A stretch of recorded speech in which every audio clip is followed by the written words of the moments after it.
G Kannada ವಾಹಿನಿಯಲ್ಲಿ ಪ್ರಸಾರ ಕಾಣ್ತಿರುವಂತಹ ಅಮೃತಧಾರೆ ಜಯದೇವ್ ಈಗ ಗೌತಮ್ ಬಿಸ್ನೆಸ್ಗೆ ಕೈ ಹಾಕಿದ್ದಾನೆ. ತನ್ನ ಕುತಂತ್ರಗಳನ್ನ ಬಳಸಿಕೊಳ್ಳುತ್ತಿದ್ದಾನೆ. ಗೌತಮ್ ಸೆಲೆಕ್ಟ್ ಮಾಡಿದ ಲೋಗೋವನ್ನ ತನ್ನ ಕಂಪನಿಯದ್ದು ಜಯದೇವ್ ಮಾಧ್ಯಮಗಳ ಮುಂದೆ ಹೇಳಿಕೆಯನ್ನ ಕೊಟ್ಟಿದ್ದಾನೆ. ಅದೇ ವಿಚಾರವಾಗಿ ಗಲಾಟೆ ಮಾಡಲು ಛೂ ಬಿಟ್ಟಿದ್ದಾನೆ ಜಯದೇವ್. ಈಗ ಭೂಮಿ ಕೂಡ ಗೌತಮ್ಗೆ ಈ ಬಗ್ಗೆ ಪ್ರಶ್ನೆ ಇಟ್ಟಿದ್ದಾನೆ. ಕೇಳಿ ಜಿಡಿ ಸುಮ್ಮನಿರೋಲ್ಲ. ಜಯದೇವ್ ಎಲ್ಲ ವಿಚಾರಗಳನ್ನ ಪ್ರೆಸ್ ಮೀಟ್ ಮಾಡಿ ಪಬ್ಲಿಕ್ ಮಾಡಿದ್ದಾರೆ. ಅಷ್ಟೆಲ್ಲ ಜಯದೇವ್ ಮಾಡಿದರೂ ಯಾಕೆ ಏನೋ ಹೇಳಿಲ್ಲ ಅಂತ ಪ್ರಶ್ನೆ ಇಟ್ಟಿದ್ದಾರೆ. ಅದಕ್ಕೆ ಗೌತಮ್ ಮಾತನಾಡಿ, ಅವನಿಗೆ ಈ ಕಂಪನಿ ಮೇಲೆ ಎಷ್ಟು ಹಕ್ಕು ಇದೆಯೋ ಅಷ್ಟು ಹಕ್ಕು ನನಗೂ ಇದೆ. ಇದು ಪೇಪರ್ ಮೇಲಿನ ಸಂಬಂಧ ಅಲ್ಲ, ರಕ್ತ ಸಂಬಂಧ. ನಾನು ಲೀಗಲ್ ಆಗಿ ಫೈಟ್ ಮಾಡ್ತೀನಿ ಅಂತ ಹೇಳಿದ್ದಾನೆ ಗೌತಮ್. ಆತ ಜಯದೇವ್ಗೂ ಶಾಕ್ ಆಗಿದೆ.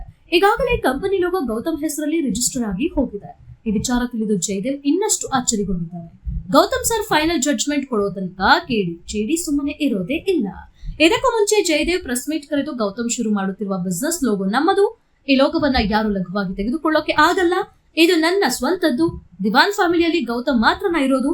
ಗೌತಮ್ ದಿವಾನ್ಗೆ ದಿವಾನ್ ಅಂತ ಸರ್ನೇಮ್ ಬೇರೆ ಸಿಕ್ಕಿದ್ದು ಈ ಫ್ಯಾಮಿಲಿಯಿಂದ.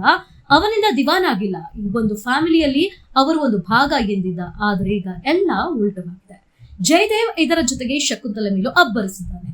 ಒಡ ಹುಟ್ಟಿದವರು ಅಂತ ನೋಡದೆ ಜಯದೇವ್ ಅಬ್ಬರಿಸ್ತಾ ಇದ್ದಾನೆ. ಮುಂದೆ ಜಯದೇವ್ಗೆ ಇರೋ ಅಹಂಕಾರವೇ ಶಕುಂತಳಗೆ ಮುಳುವಾಗುತ್ತಾ? ಪಾರ್ಥ ಹಾಗೂ ತಂಗಿ ಗೌತಮ್ ಕಡೆ ಸೇರುತ್ತಾರ? ಶಕುಂತಲಗೂ ಜಯದೇವ್ ಕೆಟ್ಟ ದಿನಗಳನ್ನ ತರ್ತಾನ?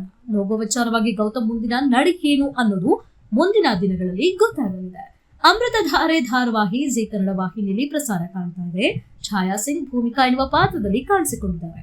ಈ ಧಾರಾವಾಹಿ ಜಿ ಕನ್ನಡ ವಾಹಿನಿಯಲ್ಲಿ ಸೋಮವಾರದಿಂದ ಶುಕ್ರವಾರ ಸಂಜೆ 7 ಗಂಟೆಗೆ ಪ್ರಸಾರ ಕಾಣ್ತಾ ಇದೆ.